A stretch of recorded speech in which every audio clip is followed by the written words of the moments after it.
Hello there everyone, and welcome to Dino Fury Season 2 Part 1 discussion video. Not Part 1 as in Part 1 of the video, but rather Part 1 of the season, because Netflix said, hey, let's drop 11 episodes because we don't believe in the weekly model, even though our viewership is tanking compared to every other streaming platform in the world that does weekly. I mean, they are experimenting with weekly with a few K-dramas and a few other international shows. Power Rangers International-ish. Joining me for this discussion, we have... Hello there! So let's just go ahead and get started with this. The way we're going to go about this is, we have a couple of notes written down. For starters, let's talk about how we watch the episodes.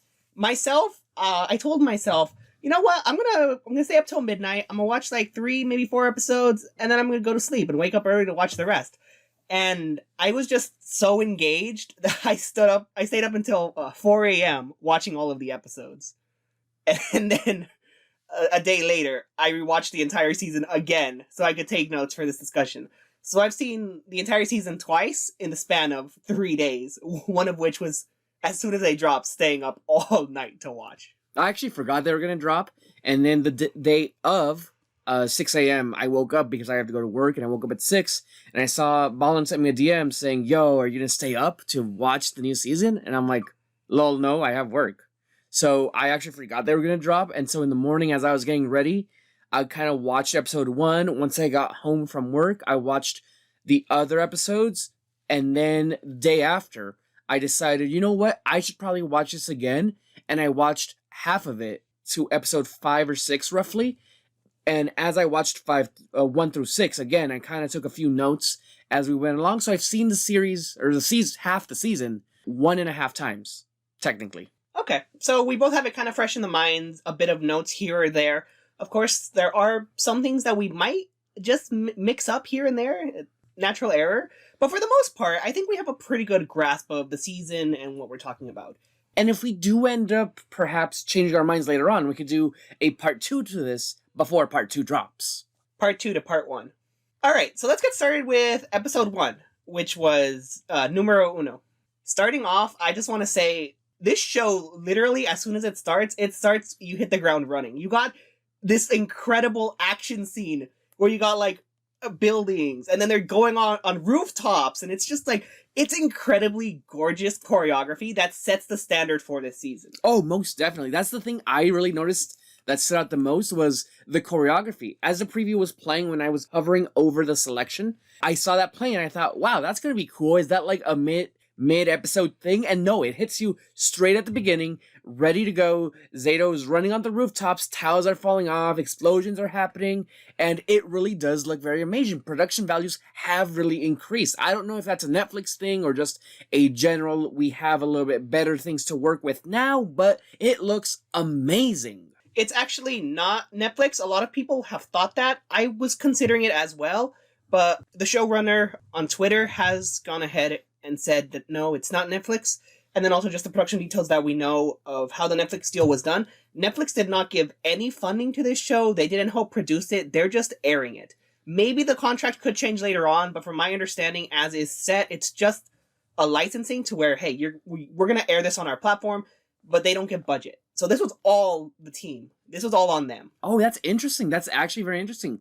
Because it is, I'm not going to say it's night and day, but it is you can tell there's a sharp increase in production. It looks so much better than it did previously. And the other thing that I love about the first episode, it's in a lot of episodes, but again, sets the standard for this season, the references. I love the small references. One that a lot of people who are familiar with other tokusatsu works are going to greatly appreciate.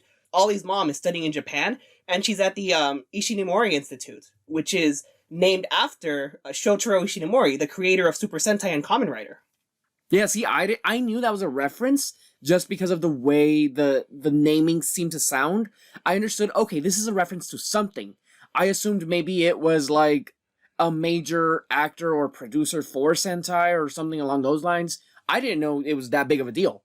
But that is definitely something really awesome. Yeah, and then the other reference right away at the start of the episode, it warms my heart, the Sledge reference.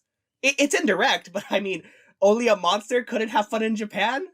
throw up your hands, having fun in Japan. It's a Sledge reference. That is a Sledge reference right there. See, I thought that was just a general Toko reference because they're always attacked by monsters. I thought that was the reference. It could be. It could definitely be read as, hey, oh, haha, monsters attacking Japan. But, like, I feel specifically Power Rangers side, I definitely think that was leaning towards Sledge. I mean, this franchise loves the character. They're always bringing him back. Sadly.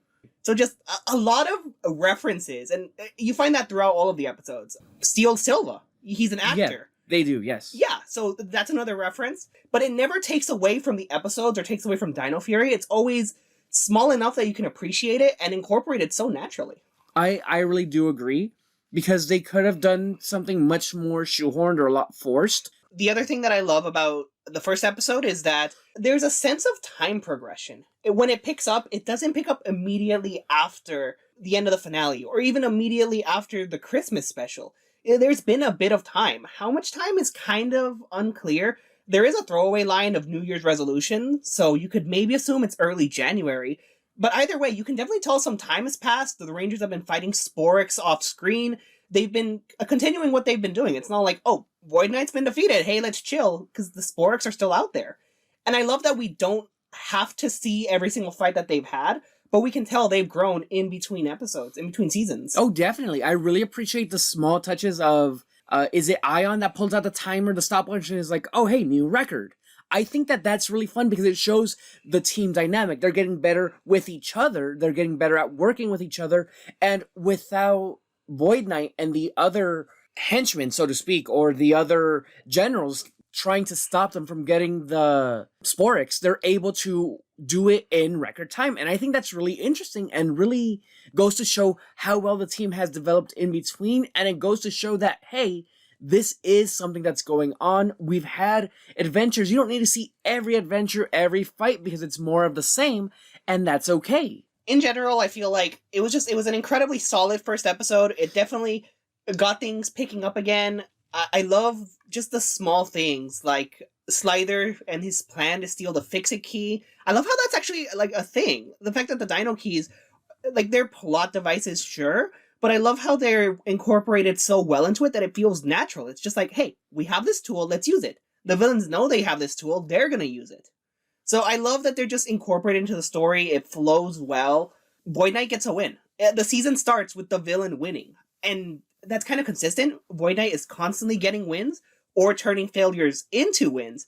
It's a solid start to the season. You know what you're going to expect. It gets things started right away. It sets the tone, the standard, which is pretty consistent throughout all of the episodes. And I really loved it. I don't think I have too much negative to say about it. Oh, hard agree. Very much. I enjoy Void Knight winning. Void Knight, I think, has won me over with best villain. I think he is very much what I would use going forward. The example of this is what Power Rangers is at its peak when it comes to the villain specifically. As the episode, though, I will have to say I have a few gripes that keep it from being perfect. I don't like the random flashback they give us in the middle of the episode. You have about partway through Izzy looking at her phone because it beeps, and oops, here comes the monster of the week. He can zoom in and out through cameras and phones and technology, and the phone glitched green. Oh no. And then about 5 minutes later, when they get to their lair, she notices, hey, the computer has a green screen on it. And then flashback to her and her phone, and that wholly unnecessary. I think that just slowed it down. We didn't really need to see that flashback because, again, it only been about 5 or so minutes since that happened. I have an issue with Jane and Jayborg at the end, where their comedy relief just kind of doesn't make sense, the joke of them. I feel that's a problem with this half of the season is there are jokes for the sake of being a funny joke, but when you stop and think about it, it doesn't really make much logical sense and shouldn't have been in there. And again, I don't know if that's just me overanalyzing and overthinking these more simplistic jokes, but overall, I think that some of these jokes are a detriment not just to this first episode, but to the season as a whole so far. Okay, yeah, that's pretty fair. I do think Power Rangers has always been kind of hit or miss with comedy, especially in the later seasons. People always point to Samurai, but I feel like even other seasons, like Operation Overdrive, had a bit of issue with humor here or there. Mystic Force wasn't always 100%. It's always been a thing. And yeah, it's definitely increased. The quality has gone down, or the contrast between good humor and bad humor, whatever you want to say it is, since humor is subjective. But I do see how that can be an issue for the episodes and the season as a whole. Okay, so the second episode, the festival, that's the one where they celebrate their RAFCON holidays. That's basically their birthdays, and then they get their gifts, which are the Dino Chucks and then the motorcycle. Yeah, I think that that's really sweet and just goes to show how much care the Rangers have for each other. Because in some seasons, it's very easy for the Rangers to appear more as co-workers than actual genuine friends. And I think the Rangers doing something very special and intimate like this for Ion and Zato just goes to show how they've grown. They very much feel like people who genuinely care for each other, people who want each other to be happy and to help each other reach that level. And I think that this episode, the beginning of it, and the ending of it as well, definitely show that these people are not just friends, they're not just teammates, there's something a little more to them than that. I definitely think the intergroup dynamic as a whole is very strong. I love the chemistry that they all have with each other, and I like that they just, hang out and do nice things with each other. We have moments of them training, sure, but we also have moments of them just, relaxing in between their jobs and stuff. This is a pretty good episode, mostly because of the use of the archive footage. I feel that it worked very well in trying to move the story forward. They were, trying to figure out what can we use to defeat Wreckmate since he's powered up by Slider's potion. And the way that they incorporated the old footage into that worked really well, because it makes sense. If you have this database of past Ranger weapons, why not look at their successes, look at their arsenal and see how can we incorporate that into our stuff? How can we use what previous Rangers had to improve our weapons that aren't cutting it at this point? Because the thing about the Dino Fury arsenal is it's complete. They already fought the Sporks in the past. They have all their Zords, they have all their weapons, they have all their power-ups. They're just lost. They're scattered. So to make something completely brand new is a complete challenge. It's not like other seasons where, they have nothing and they're just making it up as they go along. Here, for all intents and purposes, Zato's playing on New Game Plus. Yeah, definitely. I think that that's one of the best uses of the archive footage they have. And it's very interesting how they show a variety of weapons and not just 3 of the same gun blaster type weapon. Any other show would have figured out, okay, what weapon do we want to give? Oh, a motorcycle? Oh, let's focus specifically on motorcycles. My personal bias, but when they showed the samurai footage, I was just so happy, internally screaming. I was just like, yeah, let's go.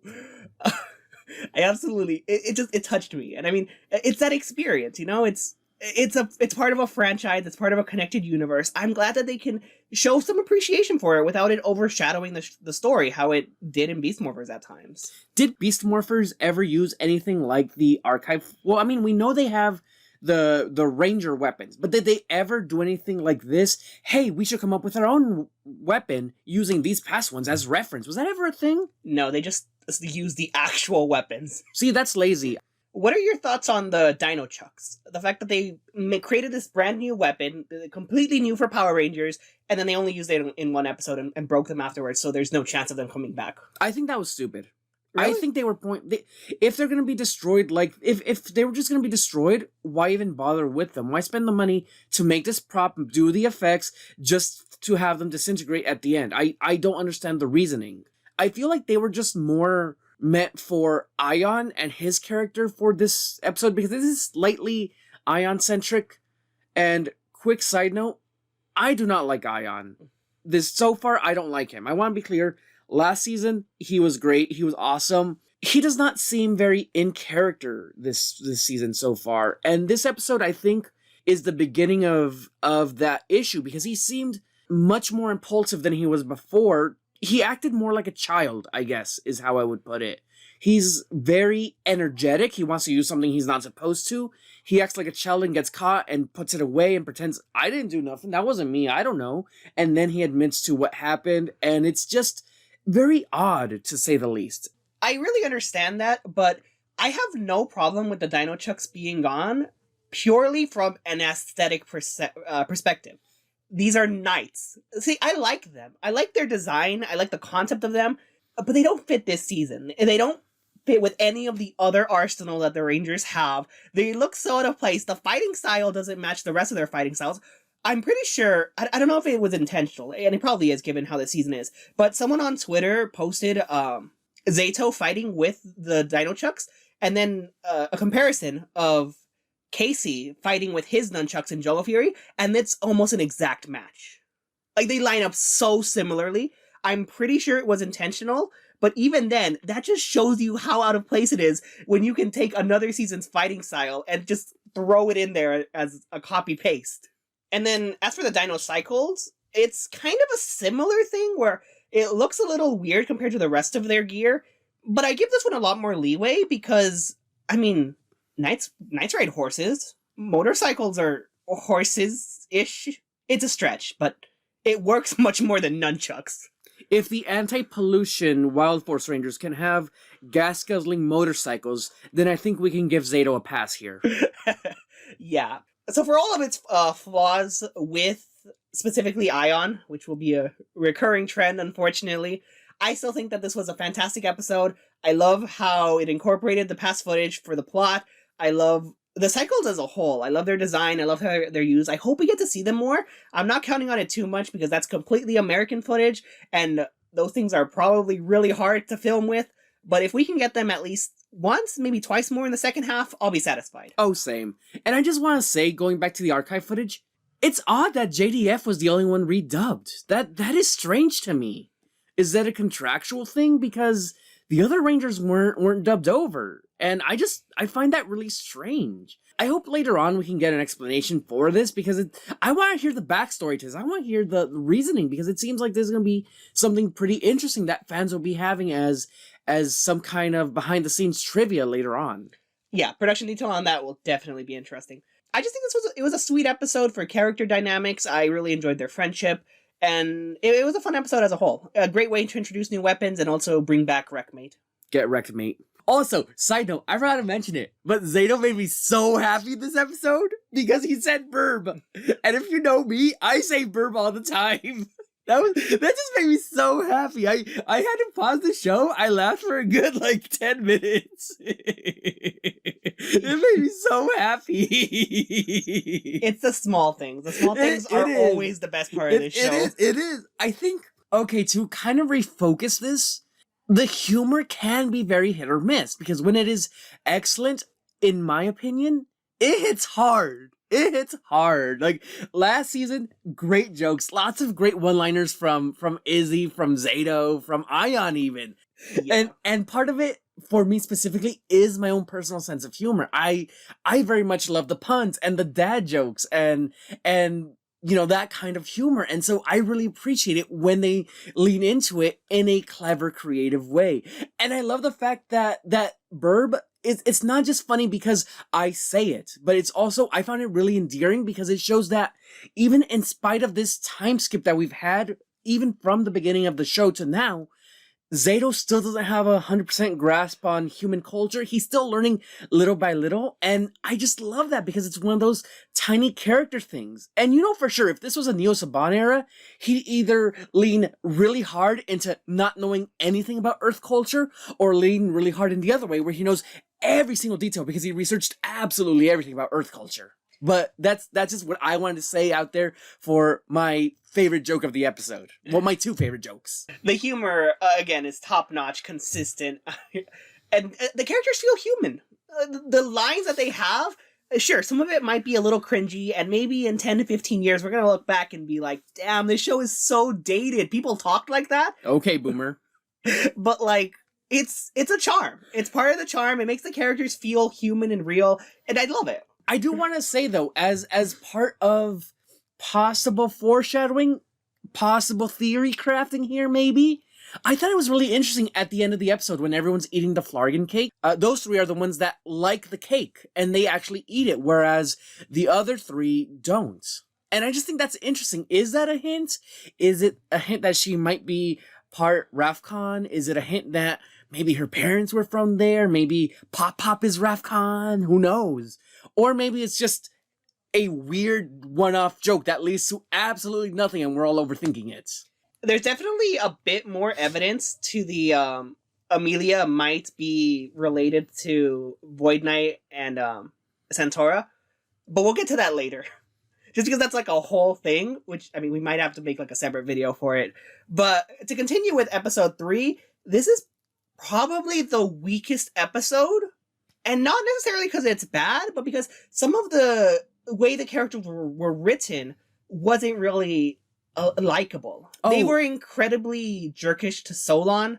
Hard agree. They, in some episodes, it feels like to highlight their character development, their obnoxious levels or rude levels, whatever you want to put it, are put up to 11. And this is one of those episodes where most of the Rangers were up to an 11.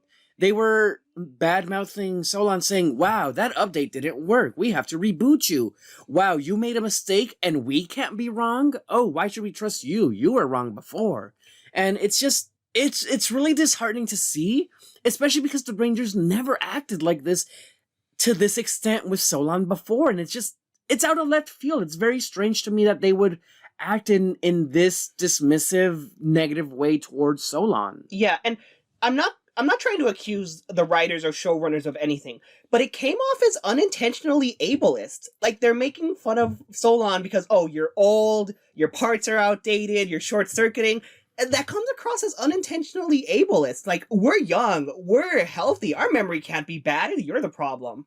Yeah, it did have kind of some ableist undertones. I thought it was really strange is a word I want to use. How they were kind of mocking Solon for having those memory issues, specifically because she is part cyborg, part machine.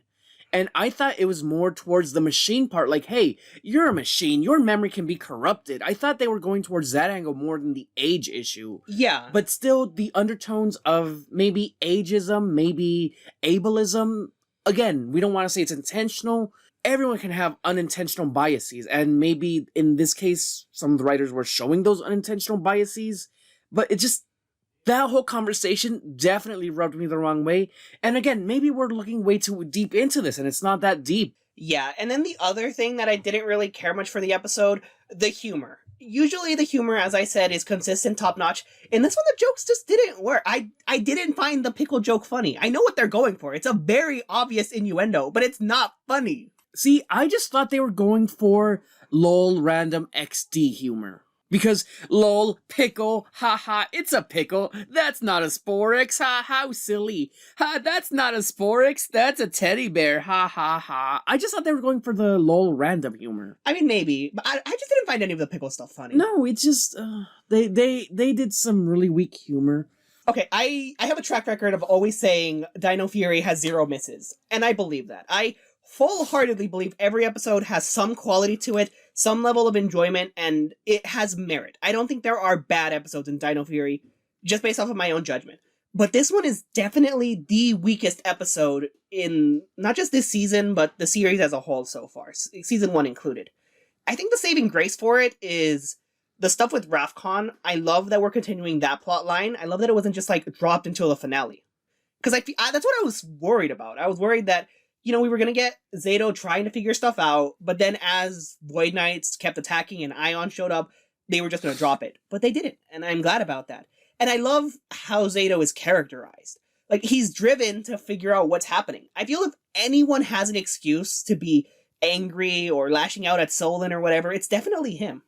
And I just love how great he's characterized. I love how he's driven. And at the end, we get more answers, but we're also left with more questions. Oh, definitely. Hard agree. If they fumble this ending, I would definitely say worst episode. I would say this is the worst episode ever for Dino Fury, because I feel even the weak episodes of Dino Fury are good. I think this is the weakest one out of either season. And so for the ending to be as good as it is, it definitely redeems it. So much of it is predicated on Zato's relationship with Rafcon and how he feels like he failed his planet. And seeing him venture out into the unknown the way he did and get disappointed and see nothing and then find the transmitter kind of spoke to the levels of the positive writing in this show. Yeah. So moving on to the next episode, episode 4, Tiny Trouble, the Pachazord. I love the Pachazord. It's cute and it's good CG.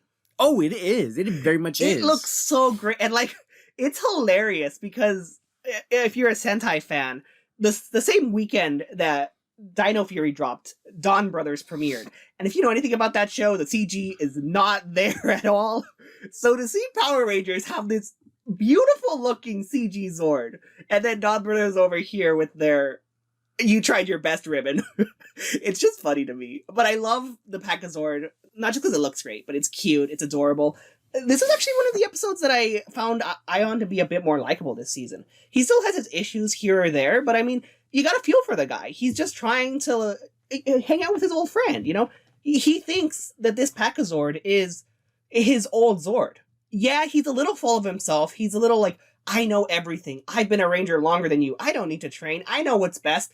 But I mean, at his heart, at his core, he's just trying to capture a bit of nostalgia when he finds this old Zord and he's reminded of, you know, his previous battles and everything. I really do feel for him, and I feel like he's not so much a jerk as he is just unsure of himself and his place. No, I agree. I think that while Ion's personality isn't completely solid, I think this is one of his stronger episodes. Although I find it interesting that they chose to pair him and Ollie together. I think a better pairing would have been him and Zato, because then they could have had that conversation about when you are wearing rose-colored glasses, all the red flags just look like flags. The idea that nostalgia blinds you and that maybe you're not thinking right, you're not remembering well everything because you only remember the good times. Maybe Zato could have been there to ground him and say, hey, but remember when things were tough, and remember that this wasn't as great as you did. Remember, you only won this because of X, Y, and Z, not just the Packazord, etc. And so I think it would have been a much stronger episode to have the two together. Because, correct me if I'm wrong, but hasn't the only major episode where the two of them are together just Ion's first appearance? I believe it's his first two appearances that really focuses on them two and the connection they had. But it really hasn't been capitalized as much as it could season as a whole, both last and this one. What I find interesting is that Zato never once calls out Ion for his behavior this episode. At the beginning, when they're all training, and Ion says, I've been alive longer than you've been a ranger, ha ha ha, I've been doing this forever, blah blah blah. Why doesn't Zato step in and say, yeah, and I've been doing this just as long, now get your butt over here? Why doesn't he pull rank on him? Because he's red, he's the leader. And I know it sounds like I'm saying this was a bad episode. Don't get me wrong. I love Ollie. I love Ion together. This episode as a whole, very solid episode. I just wish we could have gotten something different. Not necessarily better, just different. As for what we did get, I definitely love Ollie in this episode. I feel that he's the right level of know-it-all. He's not like annoyingly egotistical, but he's snarky and he puts out in his place. He's like, yeah, you definitely know what you're doing. His one-liners are consistently good. Like, that's in general with Ollie. I love his one-liners. But in this episode, he snaps back at Ion every time, and it nails perfectly. His deadpan timing is great. No, definitely hard agreed. That's why I love this pairing, is because they bounce off each other really well. I love how sarcastic and snippy Ollie gets with Ion. I love that relationship, that dynamic they have. So as a whole, I just think this was a really enjoyable episode. I love the Packazord again, both the baby one and the big one. Does it raise the question of about how does a baby Zord happen? Yes. But you don't think about it. You just go, that's cute. Now watch it punch things. We haven't touched too much on the villain plot. The thing about Void Knight is, the way I love his story is because it's kind of in the background. It's almost a B plot, in the sense that the Rangers are fighting the Sporex, they're fighting Void Knight. Meanwhile, Void Knight is just like, if I get the Sporex, I get the Sporex. If not, I'll get it later. Like, he always has a plan in mind. He's playing the long game. Like I said before, Void Knight, probably best villain now. And I love that his backstory and his story in general is just like, you connect the dots, you realize, you go from episode to episode, and you realize, okay, this is what he wants, this is what he's doing, this is how far he's going. And so I think that that's really awesome how they've managed to be able to do that really well up to now. Episode 5, Stitched Up. I want to say, in terms of character, this is probably the best episode. Because it's just a touching and sweet episode. It's Izzy's relationship with her mom, which is a big surprise. We didn't even know the status of her mom. For a while, it was kind of implied Warden Garcia was single dad. Like, we know that Izzy and Javi are step siblings, so clearly a mom has to be in the picture somewhere. But she was never talked about, they never mentioned her, they never referenced her. It's kind of, it was as though she didn't exist, and then she comes into the picture, and she's a great character. I love how supportive she is of Izzy's personality, what she wants, and most importantly, I love the acknowledgement when Izzy confronts her about, oh, I ruined your dress, I thought it was for me, and she's not mad. She's like, I get it. It took me a while to understand who you are. I thought you were like me. I thought you wanted dresses. You don't. You're your own person. I accept that. I support you. And it's such a powerful message for viewers who maybe don't have that experience, who maybe don't have that supportive parent, or who don't have parents who, maybe their parents love them, but they don't like their interests, or they don't like their passions, or they tell them to stop doing this or that, which kind of, blends into Javi's story with his dad. The dichotomy there, the contrast of, I love you, I support you, I want to be there for you, compared to Warden Garcia, who had to learn the hard way, I'm not there for my son. And just like, in between those two episodes, the contrast there between parent and child, the two storylines working so beautifully together, it's just, everything about that plot line, it just works, and it's such a strong message. No, definitely a hard agree. I absolutely love Mrs. Izzy and Javi's mom. Do we have a name for her? Probably, but that's not in my notes. Okay, Mrs. Garcia. We'll call her Mrs. Garcia. I love Mrs. Garcia. She is fantastic. She's really sweet. It's heartwarming. Also, low-key, I think she has superpowers, because how else do you make a dress and a tux like that in, like, a day? I think it's amazing just how supportive she is, especially because so many times in media, like, children and young adult media, we get the parent who is unsupportive, the angry parent, the disappointed parent, the parent that says, I wish you were normal, I wish you were like this. And to have a parent that wholeheartedly supports and loves their child is amazing, because we don't get that as much or as often as we should in media. And I think it's awesome that we have this person who is very supportive and very loving and acknowledges, I wasn't always like this, and I'm glad I'm like this. I am glad that I changed, and I'm glad that I love you the way you are, not the way I want you to be. Because all too often we get those parents who say, no, I'll love you if you act the way I do.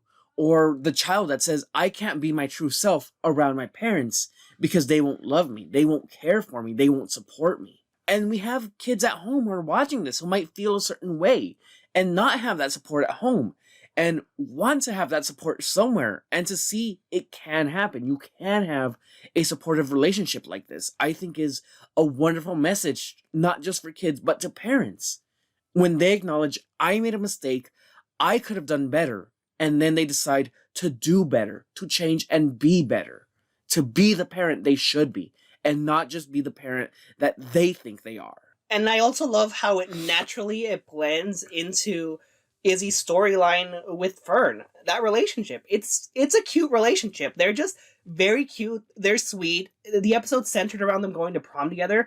It's so incredible, because when Fern was first introduced, first of all, you would think she's a one-off character. You didn't think she was going to come back. And then once they do commit to her and Izzy being in a relationship, you wonder, okay, where's this going to go? Is it going to be a one-off like Preston and the girl he asked out? I forgot her name. That's because she was in one episode. Or Connor and his various girls of the week. Yeah, you're like, okay, that's great. I love this. Is it going to come back? And then, yeah, she does come back. And not only does she come back, she's a prominent character. She's a recurring character. She's just as important as Chase's girlfriend was in Dino Charge. And they're just cute together. They're sweet. And then you have this episode focused around them going to prom together. You add in the supportive parent storyline, and it's very clear what they're going for. And it's just a resounding message that's really needed. Oh no, prom, high school season, Rangers, is this a final episode? Because it was for Dino Thunder. Sir, this is Dino Fury. Yes. Wrong dinos. Is Dino Fury gonna usurp the throne from Dino Thunder? I mean, it already did for me, but that's not the point. That's not the point. That's not the point here. We're not here comparing Dino seasons. Maybe sometime after Dino Fury wraps up, we will have that conversation. The answer Best Dino season. The answer is Dino Fury, though. Easy. Dino Fury number 1. The rest can fight for second place. Except Mighty Morphin, you get last. No. Dino Thunder is consistent. It is consistently top tier. Can Dino Fury be consistently top tier is the question. It already did. It's just a sweet episode with a positive message that I'm very glad Dino Fury was able to do. The writing did not drastically change from Nick to Netflix. The exact details of the business deal are unknown, and there was at one point it was intended for Dino Fury to be 22 episodes because Nick was going to be the last season. But then when they made the contract with Netflix, they extended it to 44 episodes, 22 and 22, as they've always been doing. But in terms of writing and producing, it seems as though they weren't writing for any specific demographic or market in terms of this is the Nick half versus this is the Netflix half. They were just writing the season as is.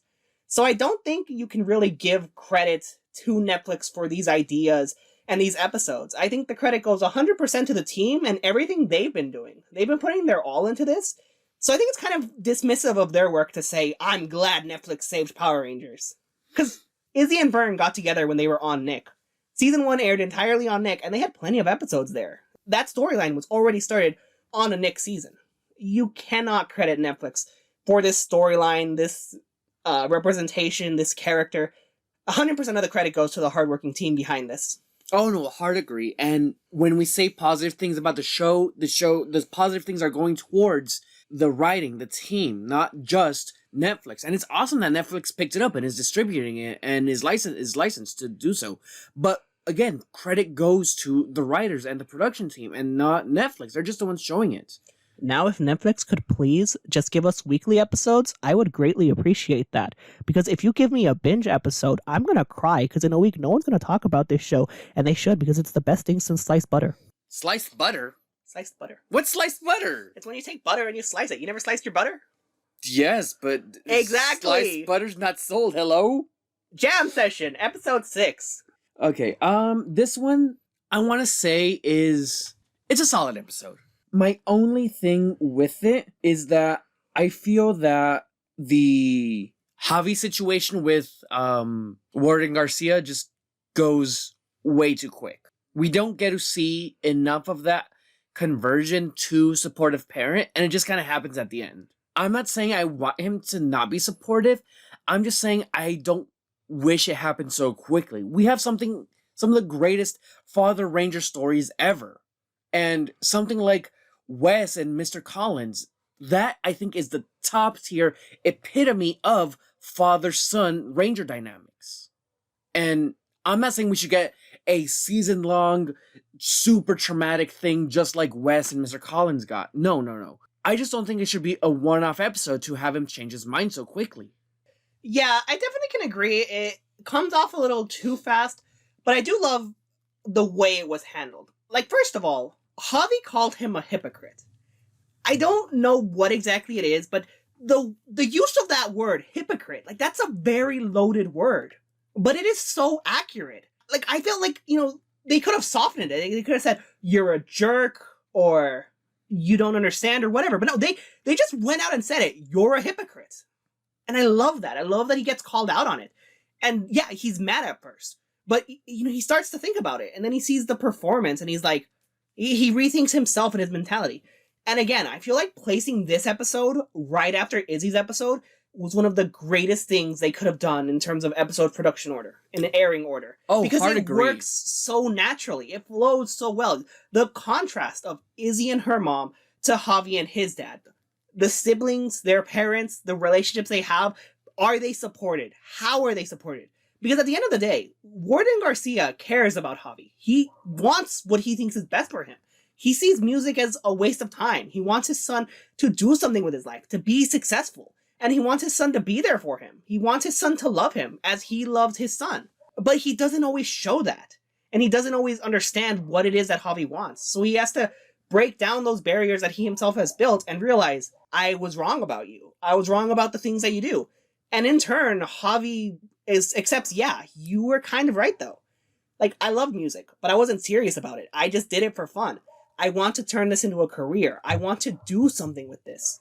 And just the way that they understand each other, they come to that mutual bonding and understanding is so natural and organic.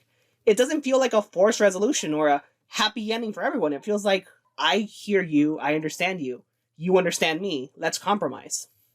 In a way, it's almost a deconstruction of the stereotypical maternal feelings and stereotypical paternal feelings. Stereotypically, maternal love is very much love you unconditionally, regardless of how you act, who you are, what you think, etc., etc. And the fact that they addressed it even, in a minor way, hey, I wasn't always like this. I didn't, acknowledge or maybe support what you were or what you believed or what you felt, but now I do. I think it's interesting that they acknowledge it. And to have Javi not just stand up for himself, but to stand up for himself in a way that makes his dad kind of reflect and say, hey, did I make a mistake? Am I wrong? I think that that's awesome.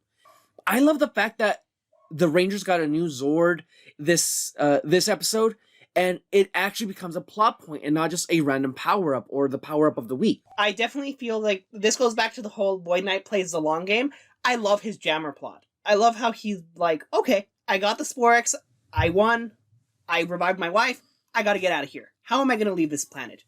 And, he thinks about it. He thinks about, he can't just leave. If he tries to leave, the Rangers are gonna think he's up to something, or they're gonna try to prevent him, or whatever. Who knows what could go wrong? He has to prepare for any possibility of something going wrong, because he just wants to get out of there. He has his wife back, he wants to leave the planet, be done with it, and go on with his life.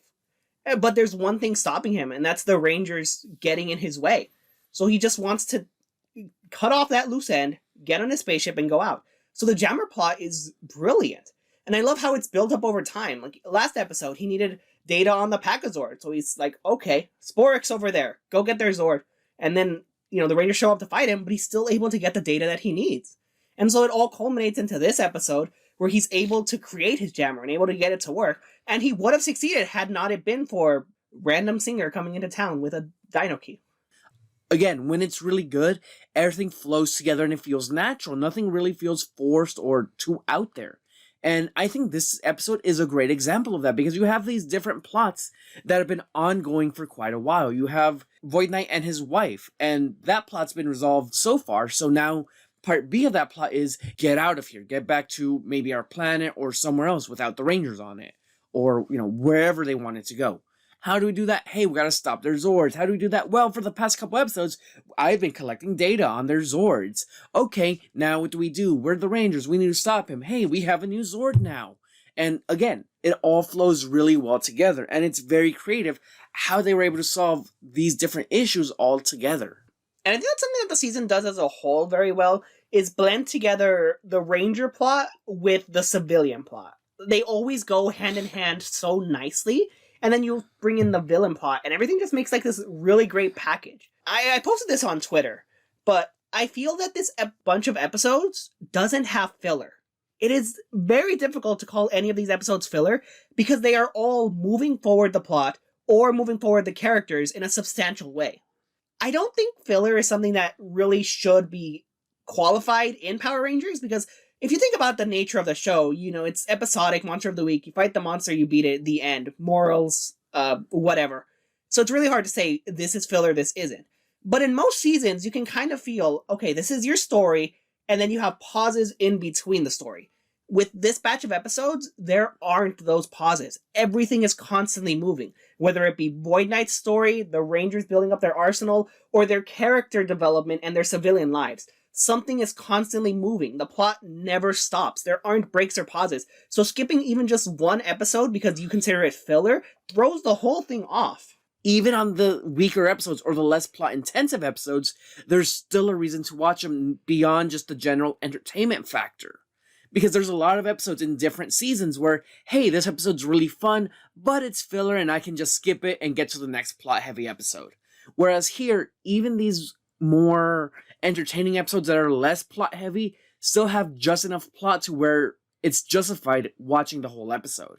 Okay, so moving on to episode 7, we have New Leaf, which is the start of the Void Knight on the Run arc. This is really where, he starts to Technically it's not the start of it, because here he's still working with Centauri. It's not the end that he defects and helps the Rangers out, but it's still kind of where that arc begins. I really love, just to start there, I love Void Knight's character shift. Some people have said it comes off a bit abrupt, but honestly, if you think about it, it makes sense. All he ever wanted was the Sporix to save his wife and to leave. You can question, did he want to hurt people? And I say no. He didn't want to hurt people. He didn't care if he hurt people. His mentality was, I am going to get what I want. No one will stop me. I don't care what I have to do. But once he got what he wanted, he had no reason to continue harming people. So the fact that Centaura Void Queen wants to harm civilians, wants to destroy the Earth for revenge, that is entirely against his motives, against his characterization. So it makes perfect sense he would turn against her, because that's not who he is. It's never been who he is. He isn't someone that wants to hurt people, but he is someone who is willing to hurt people if he has to. Oh no, definitely hard agree there. And even when he sends out his monsters against civilians, it's explicitly to draw out the Rangers, not necessarily to cause civilian damage or collateral damage. He doesn't care about the humans, he doesn't care about them, he only cares about the Sporix and the Rangers. And if he can stop the Rangers by hurting civilians or threatening to hurt civilians, he's gonna do it because he doesn't care. Because the Rangers are the only thing stopping him from his true goal of collecting Sporix to revive his wife. And I think that that's fantastic because, again, we've had Rangers and Ranger villains before be very high stakes, take over the world, destroy the universe, whatever. Whereas here, I think this is the most low stakes it's been ever. Because this guy does not want to take over the world. He does not want to destroy the city. He doesn't want anything other than to save his wife and leave. And that's as low stakes as it gets in Power Rangers. But the Rangers don't know that. They're under the assumption he's your typical mustache-twirling world domination villain that wants to take over and destroy, and that's why he wants a Sporix. And I think it's fantastic that he doesn't care about that. He doesn't care about this planet. He just wants to get off of it. And I think that that's wonderful because it's a breath of fresh air for the show. We've never had a villain like this, ever. If you think about it, go back to episode 1. If Ollie and Amelia had not discovered Void Knight would have entered the base. He would have taken the Sporix. He would have taken them back to his base. He would have revived his wife, and he would have left. Season over. No conflict. Amelia and Ollie started this conflict by trying to stop him in the first place. Because he's not trying to free the Sporix. He's not trying to resurrect them. He just wants them as an energy source. He wants them for their power. So if they had not stepped in that very first episode, he would have gotten the Sporix because Zato and Solon are still in stasis. They wouldn't have woken up. He would have gotten what he needed and left without any problem whatsoever. If you really think about it from that perspective, the Rangers are to blame for everything that's happened.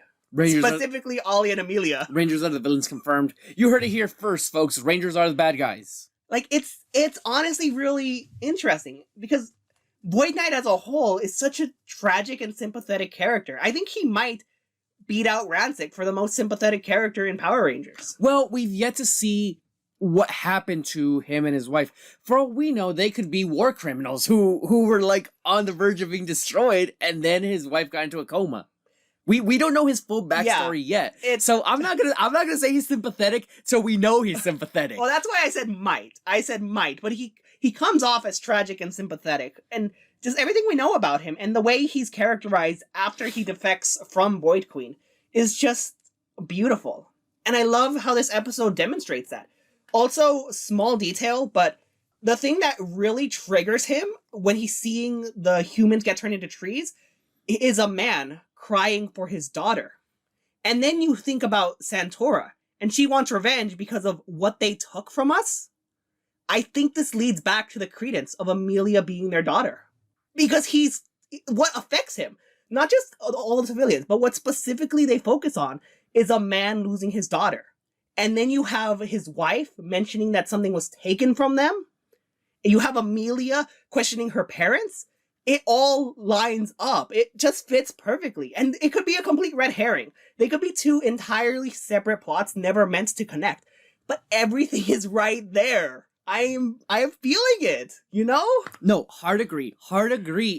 It feels like they're telegraphing very, very specifically Amelia is Void Knight's daughter. I feel like that's really where they're going. It makes you ask a lot of questions about Pop Pop, though. Is Pop Pop a kidnapper? Did he brainwash Amelia? I don't. Either Pop Pop, no! Either that or he's an alien, but still, the point is, that's just theory crafting. That's not specifically the episodes themselves. But the fact that that information is there for us to be able to theory craft is incredible. And the episode itself is just incredibly solid. You can tell the Rangers are struggling. Like, they're desperate. I do have to say, though, Ollie is insufferable this episode. He's at his absolute worst. I feel so bad for Amelia. I love Ollie. He's awesome. I think he's something along the lines of perhaps my third or fourth favorite Blue Ranger, but my goodness, this episode killed him. I do not like him. He's obnoxious. He is so holier than thou. He's so much, I'm a 5-head over here. I'm Mr. Big Brain. And yet, he's not. He's obnoxious. He's so full of himself. He's so dismissive of others. And when Amelia tries to help, and Amelia is the sweetest person ever. She's so sweet. She's so helpful. I feel so bad for her this episode. Her anxiety is through the roof because of Ollie, and this episode makes me hate him so much. For what? For a possible romance now after he kind of apologized? And it wasn't even a good apology. Any romance between the two, I'm not gonna like anymore because this episode killed Ollie for me. I feel like it's slightly understandable given, again, the stakes of the episode. He is under so much pressure and stress because he's the only one that can make this antidote. If he doesn't figure it out, then it's over. Everything that they've been fighting for is just done. But even before that, when the professor showed up and he looked at Amelia's bracelet, he's like, oh, what metal is that? And she's like, oh, I don't know. It's got magnets or something and energy balancing. And he's like, energy balancing.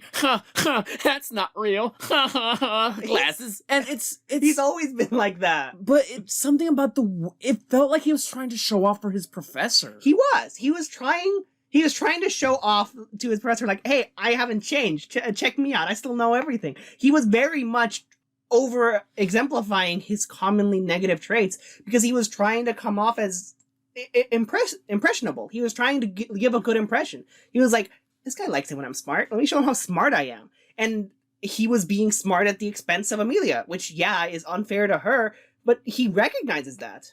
It makes sense. It's realistic, but it's stupid and I don't like it. I understand that he's under pressure, but that doesn't excuse it. It doesn't make it okay. I feel so upset. I feel because I've been that person and I've been treated like that. So I know from both sides how it feels. My heart literally was breaking when she was stuttering and was so shocked and seeing Solon turn to wood. It was so heartbreaking because she's so sweet. She's so nice. She just wants to be helpful. And he turns around and he snaps at her and yells at her. It's supposed to do that. You don't know science. Get out of here. And she's like, I tried to end the bubbles and the steam and I'm sorry. And it's not her fault. And I just want to give her a big old hug and say, no, it's him. He's the idiot. It's not his fault either. He's under stress. But that doesn't excuse it. That doesn't make it okay. And he accepts that. He acknowledges that and he apologizes. In the weakest apology ever. Hey, I'm sorry I snapped at you. Look, we both know they're gonna kiss in the last episode. They are. This is gonna make me upset now. I'm gonna be upset by this. I mean, they've been endgame since day one. They've been endgame since the first moment they saw each other. Hello? Exactly. Okay. We know they're gonna end up together. So that's why I think that's why they had to do this episode the way they did. So that Ollie wouldn't be dismissive of her science fiction or fantasy type stuff that she believes in. And I understand why they did it. I understand the context. I understand he is under stress and that brings out his negative things because of stress and anxiety and whatnot, and he feels all the pressure. But again, that does not excuse it. Again, maybe I'm being overly critical, but my goodness, it made me so angry and sad, and I just did not like that. It's a great episode overall, though. As a whole, the episode is still very solid. Just because I'm angry with what Ollie does not mean that's a negative for the episode. I really like this episode. It's really solid. I love the fact that Void Knight has a standard.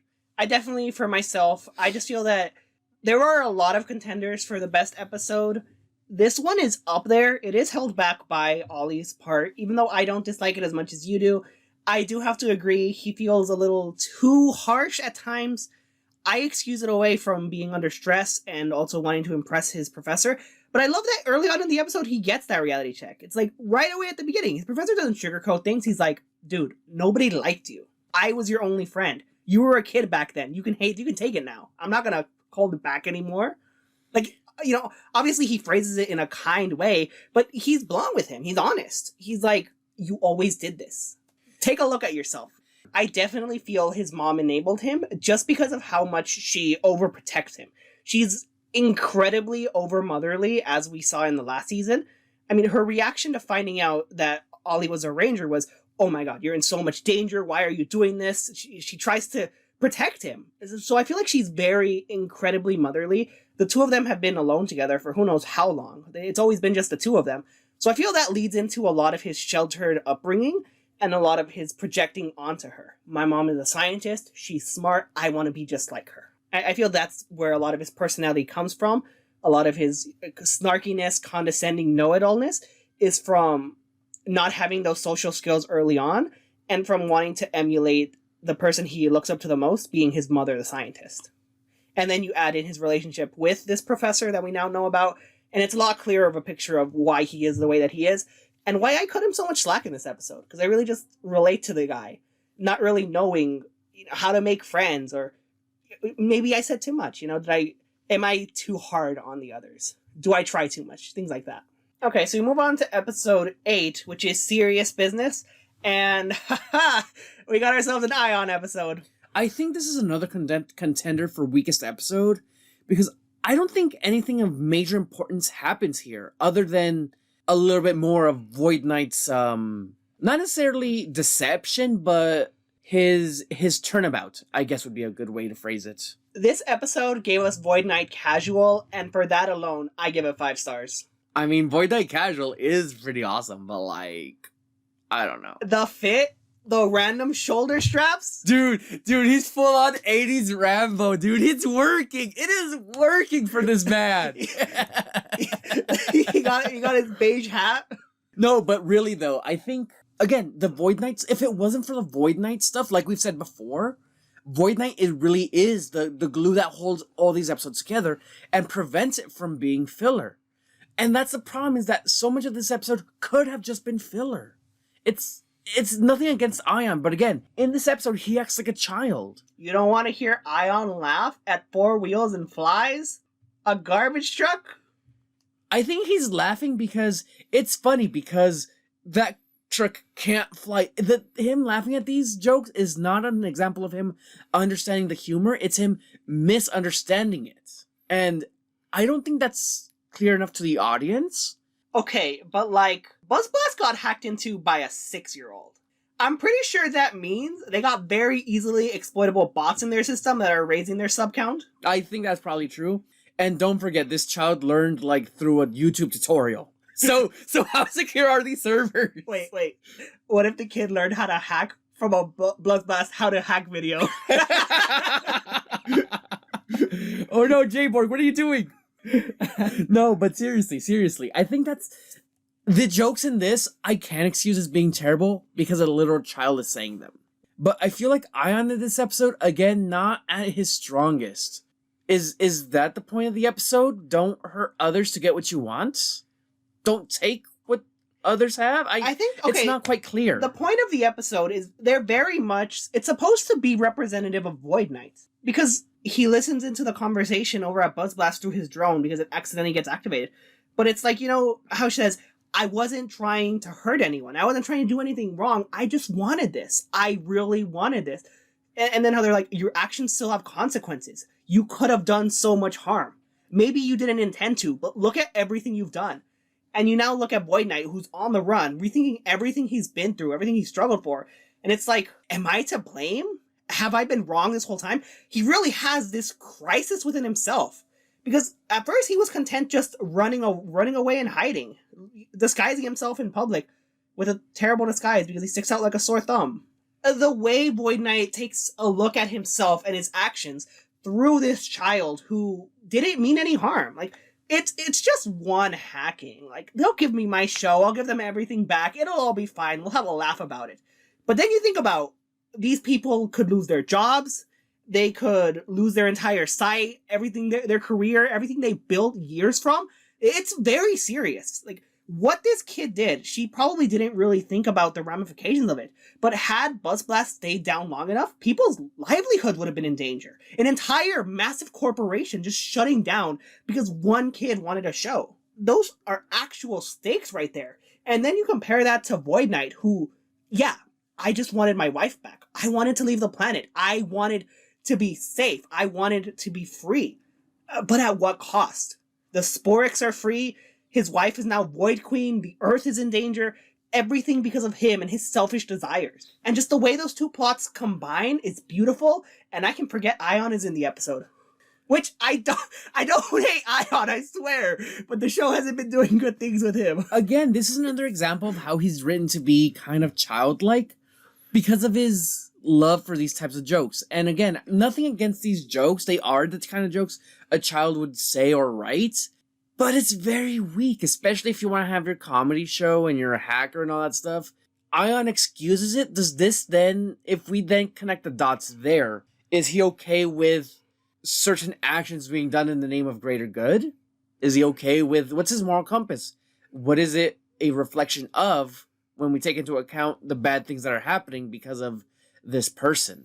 I mean, I feel like it's a valid question to be asked because of how the episode frames it and pairs the contrast between the Void Knight situation and the hacking at BuzzBlast. It's very much supposed to be a parallel. And it makes me question why Ion was the one chosen for this episode. Again, it might be because his personality leads him to be more understanding of the child hacker and the jokes. But I don't know. I feel like because it's supposed to be a parallel to Void Knight, it should be a character who has a stronger connection to Void Knight. Zato. Definitely I agree Zato would be a much better pick for this, just because of their connection that they already share. And it would lead perfectly into the next episode. Which, personally, I have to say is my favorite episode of this whole part so far. I absolutely love the next episode. God, the hunt. Let's just go into it. There's not much more to say about serious business, but the hunt. God, Zato's acting in this. Zato is top tier. I was ready to say, you know what? I think the show is good. It's solid. It's good. But then Zato with his speech to Void Knight and his anger, and the actors does a phenomenal job. It's amazing. He put his all into that delivery. We don't want your help. I love that. I rewatched that. I had to rewind like 3 times just so I could like actually fully understand what's going on because I was shocked. I was, oh my goodness, I was flabbergasted. It was amazing. It was such a well done performance. Yeah, and what makes it even better is the fact that you can tell he is projecting so hard. The way he confronts Void Knight, it's like, you freed the Sporix for one person? And it's like, dude, you're the reason the Sporix exists in the first place. You could have stopped this all from happening, but you didn't. So he's carrying that weight. The guilt of him, his former teammates, his planet, everything he's been through, he blames himself internally for it. That's why he never told the other Rangers about the Sporix until Ion showed up. And then now when he finds out why Void Knight's been doing this, and in his mind he's just like, it was for that? That's what you've been fighting for this whole time? It sounds so insignificant to him in the grand scheme of everything he's lost. Zato's just like, you lost one person, I lost my planet. And I love that when Void Knight shows up, everyone gets in a defensive stance, and Void Knight steps out of the shadows, and right away, Zato's the one that steps forward and says, what do you want? We're gonna fight you. Get away from us. Like, it's phenomenal. He is not having any of it. And that's even before the reveal of what he did. Yeah. And I think that that's phenomenal because it's easy to forget that he's the leader because they all work together as a team. I think his leadership is less intensive in this compared to some other seasons when it comes specifically to leadership roles. I think here it's more an egalitarian, everyone works together, there's no real leader. But here, he steps forward, he's a leader, he is the one to talk to, he's in charge. You want to get the Rangers help, you want to help them, you need his approval. Yeah. Yeah, and it's just like, God, everything about this episode and his character. And I love the small continuity nods again. When they're trying to convince him, people change. They're like, hey, look at Ollie and Amelia. They're looking for a ghost together. The ghost plot of this episode was so minimal, it's barely even there. But it's enough to get the plot jump-started and enough to focus on that characterization and that development they've had. Then you add in Javi and his dad and how that's going to be coming up again. And it's like, you've had these plots, you've had these character developments, we've seen characters grow. The Rangers have not seen Void Knight's growth, but he's had it. The audience knows his growth. The audience knows what he's been through and how he's changed. And now he has to prove to the Rangers that he's had the same development they've had. That they've both been changing and evolving over the course of the season. They just don't know about it. Absolutely. And I think that's awesome because, again, us as the audience, we are privy to Void Knight and his development. We know things that the Rangers don't. So when he's being genuine, we understand that, but the Rangers don't. And what I love is, as Void Knight is trying to explain what he did and what's going on, Zato is just dead-eye, staring him straight in the face, not moving, not flinching, just ready to move just in case of anything. And the rest of the Rangers are the one asking questions. Wait, what did you do? Void Knight's your wife. You needed the energy to save her? And he's just there staring him down, ready for a fight because he is so done with this man. At this point, he could solve world hunger, he could solve cancer, he could do every possible imaginable good in the universe, and Zato would still hate him. And that's still before the revelation of using the Sporex beast for their own power to revive his wife. And I think, again, that's a phenomenal choice. He projects so much because he understands the danger and power of them. And here's the thing. Zato can at least rationalize it away as, I did what I had to do to save my planet, and it was a mistake, and I regret that mistake. But when Void Knight, who also understands the consequences and ramifications of using these things, actively uses them, but doesn't care about the consequence, is phenomenal. And it just, again, goes to show how much development that he's had to be able to regret these actions, and for Zato to say, no, we don't want your help. Like, the other thing that I just love about this episode is the fact that how Zato is characterized is such a sharp contrast to how he is in every other episode. Because he's usually he's laid back, he's chill. When he was introduced, he has this very serious demeanor, he's very formal. But then very quickly, he gets comfortable with his team, he's making jokes, he doesn't really understand all of the slang or everything, but he's trying his best to fit in, he's making the most of his time. And then you have episodes like this, and then a couple last season, where he's just like full-on night mode, 100% serious, I mean business. And that shift in him, it's night and day, but it's so organic. And I just love that about him. I love the range that he has as a character to where he can be relaxing with his team, having fun, enjoying himself. But when things are serious, he gets serious and he means business no matter what. And I especially love that as soon as Void Knight is done with his backstory, I tried to save my wife, she turned into Void Queen, and now we're having issues, blah, blah, blah. Zato is at this point done with him. He is tired of these excuses. He's tired of hearing these things. And he walks up straight to this man, looks him in the eyes, and says, you did this for one person? We're supposed to believe you that you're a good person now? And it's amazing because he has no hesitation. He walks straight up to him and stares him in the eye. And again, it's such a stark contrast to Zato when he's out chilling with the crew or training or even fighting a Sporix or whatever. He can be laid back. He can be snarky and sarcastic. He can be serious. But this is not serious Zato. This is not happy, chill Zato. This is not fun time Zato. This is, I am furious beyond belief. I am angry and I want you dead. And I don't think we've ever reached that level before or since. I want to see this Zato again. It was just so intense. This episode itself cemented Zato as one of my top reds. I already liked the guy. He was already one of my favorites. Like, I already thought he was enjoyable, well-rounded, and well-written. But this episode just brought him to new heights as a character, and the performance that he gives is just everything. It's all there, and I absolutely need more of this type of characterization, this type of just, I am going to do what I have to protect this planet, and nothing is going to stop me. Honestly, agree. And I think because of his backstory, because of his trauma that he's felt, and because of how tired he must be of fighting Void Knight and his minions at this point and all the Sporix, you can just feel him break down and just get that catharsis out there. He's yelling at the man who caused this problem. he's yelling at the man who's been ruining their lives, right? He's the one who's forced them to be Rangers, the one who made them have to fight him and suffer and all these things, and he's yelling and getting all those frustrations out. And I'm gonna be completely honest with you. As soon as I saw Javi get up close and tap him on the shoulder and say, hey, let's chill out, go somewhere else, I honestly thought he was gonna deck Javi in the face. I was ready for like just an instinctive punch to the face, like, no, get out of here. And if that happened, I would not have been shocked. I would have been like, this man is unhinged. I want to see more of this. I need this. And it would have been so awesome.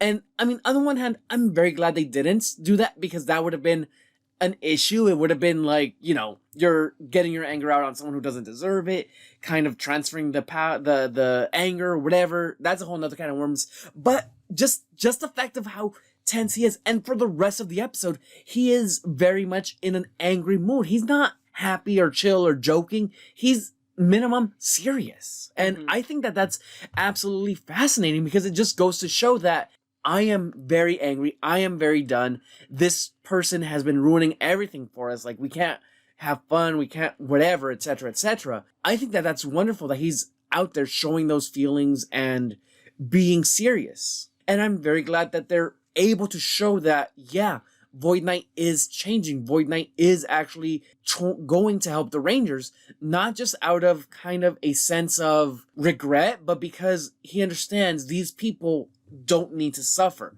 This is not what I wanted. This is not what we should be doing. We should go out there and just leave. Mm-hmm. Yeah, and then that leads into Void Knight's sacrifice in this episode. Like, the way he gives his all to help the Rangers fight, and then is the one that helps Zato to escape from inside of Snag-Eye.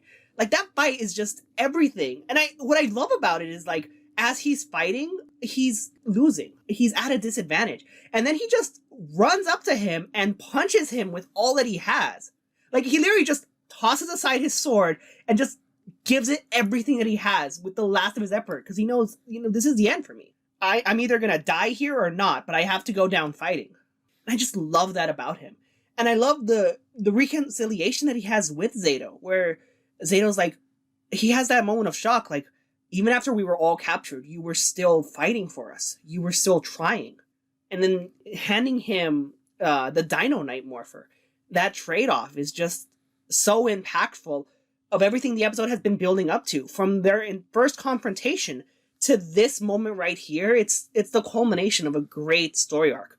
I wish that there had been a few more focus episodes on Zato and Void Knight in retrospect to build up to this even more. But even just with what we got in this episode alone and the few touches in the previous episodes, it's such a good story. And it really is a send-off to Void Knight as a character. Oh, absolutely. And what I love about Void Knight is that, again, like you said, he punches his villain straight up, like, in the chest area where he's keeping the Rangers. And I had to do a double take, because the way it's shot and edited, I kind of thought that they misedited it.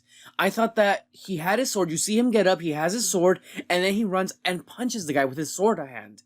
And I thought, wait, did I miss something? And I had to go back. And it's off screen. We don't see him drop his sword, but you hear it clatter. You hear it clang and clatter. And I think that that's fascinating, because it doesn't show the sword. It doesn't show him doing it, but you hear it. And I think if we overanalyze that, it could be indicative of perhaps us in the position Zato and the Rangers were. We don't see this development, but we hear it. This episode is the best episode in the season. Probably. It's so hard to pick a favorite, but this one is hands down one of the strongest contenders for that title. And just franchise-wide, it is so good. Everything about it. The tense build-up, the stakes, the characters. And I love how they're not afraid to have brevity, too. Like, when they're inside of Snag-Eye, and, Izzy's like, this is my first time inside of a robot, and it's gonna be my last. And Ollie's like, you're in a Megazord every other week. Yeah, but that's different. Yeah, like, they can still insert humor. They can still insert brevity. And it doesn't take away from anything. The subplot with the ghost, it's small. It's barely there. But it works to build to the episode. And then at the end, when it's real, it was just a magician.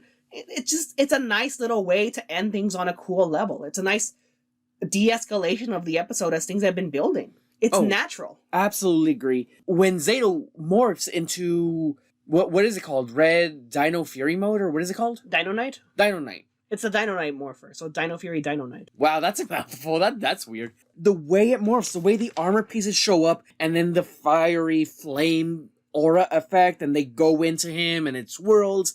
I just think that's awesome. I don't care if that's Sentai or American footage. It is gorgeous. It's amazing. The fight between him and Snag Eye is phenomenal. I think, again, this whole episode, it's all highs. There's not a single low with this episode.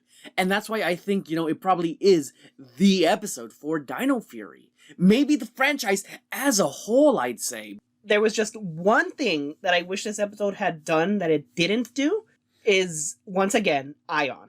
I don't like how he's been handled and characterized, and I especially don't like that he didn't try to offer some kind of advice or something to Zato.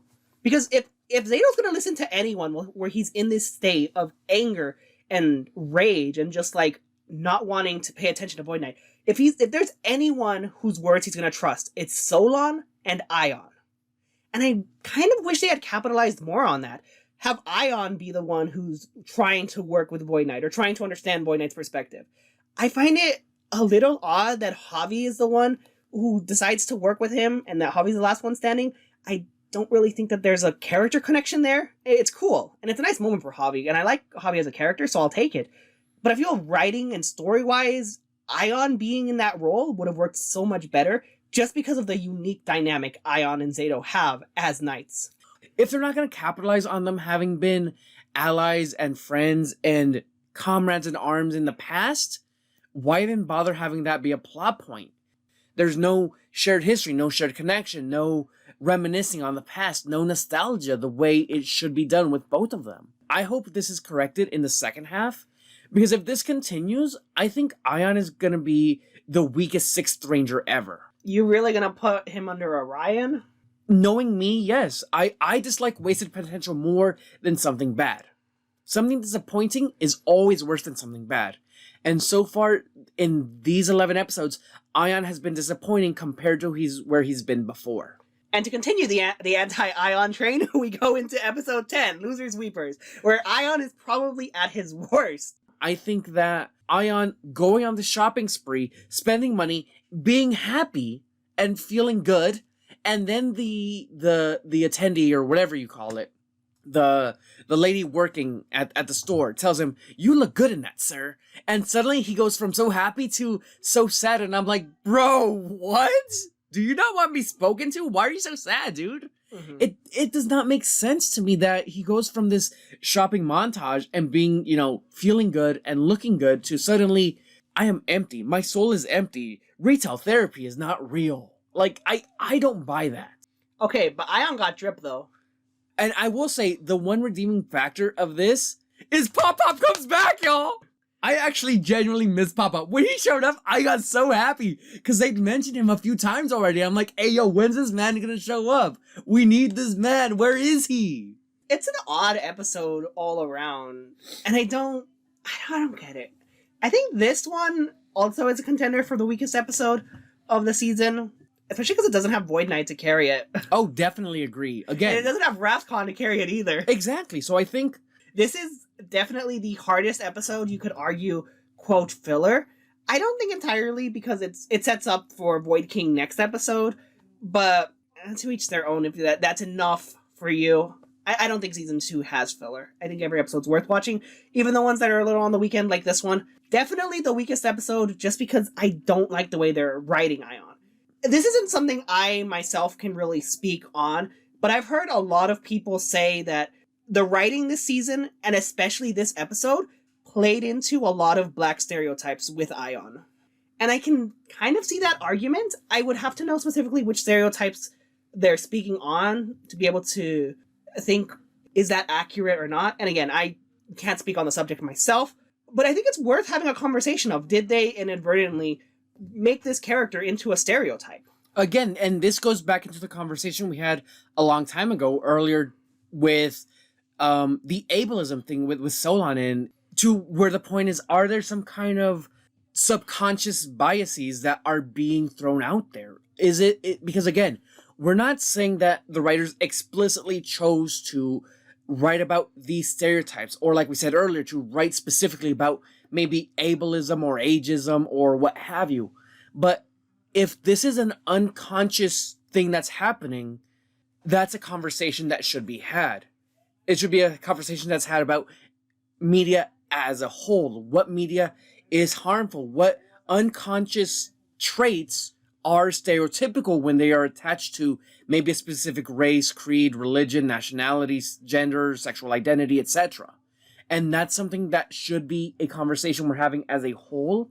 Because again, I too have noticed several people talking about some stereotypical things within the episode, but again, someone who is not at that disposition to speak about it, someone who is not qualified to speak about whether it is or isn't a stereotype, or whether it is or isn't harmful, whether it is or isn't racism, I think is still something that should be discussed. We should listen to content creators and other voices when they say, hey, this is something that is harmful to me. This is something that's harmful to my group of people, whether it be a specific race or nationality or gender or sexual identity.